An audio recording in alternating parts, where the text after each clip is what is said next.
Welcome to WCSN's coverage of ASU Women's Volleyball. I'm Zach Pacleb alongside Trey Lanthier. And Trey, the Sun Devils have started off the season 5-1 at home. They won 15 straight sets before dropping the match to Oregon. They've averaged attendance records up to 1,300 per game. And what do you think that means for that program? Well, volleyball is a sport where you don't draw a crowd automatically. It's a sport where you have to earn that crowd. And this program's done an excellent job of drawing a crowd early on in the season. Already in that U of A game, they had 2,300 fans out there, and it's such an advantage to have that presence in the crowd, to have that extra energy when you're just not feeling it on the court. Well, Trey, having that big of a crowd, we talked to some of the players at practice, and they did mention how it's kind of hard to think with so much noise and so much energy in the crowd. Is that a disadvantage, having that much attendance? It can be. Having a big crowd, having a lot of noise in your ear can make it difficult to hear your own coach, to hear your own captain, to hear the play call, to hear what's happening, to hear even whistles. It can be difficult.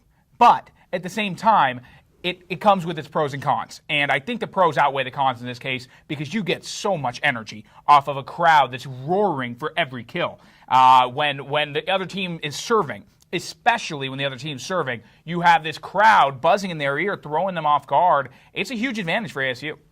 And I think Stephanie Preach, being the senior libero, she started since her sophomore year. I think she's really keen on helping the team handle those emotions. Yeah. Stephanie Preach serves a huge role, as does, but the youth of the program also helps to draw the crowd because it's an energetic program. It's an exciting program. They're young, but they do a great job of feeding themselves with that energy, and the crowd helps them out with it.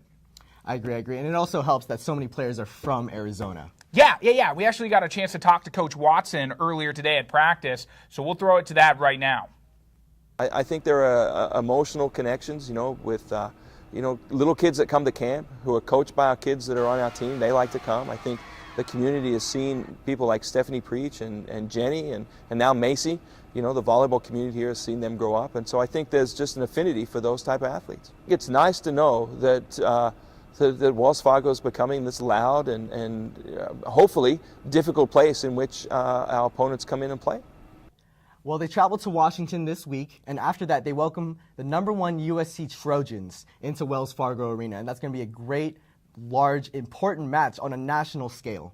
And that's going to be something to keep an eye on. But for right now, you got to keep a head on the game at hand. They've done a great job at home so far, and I think that they're going to continue to see that success building as they go along. Well, we'll see if the Sun Devils will continue that success as the season goes on.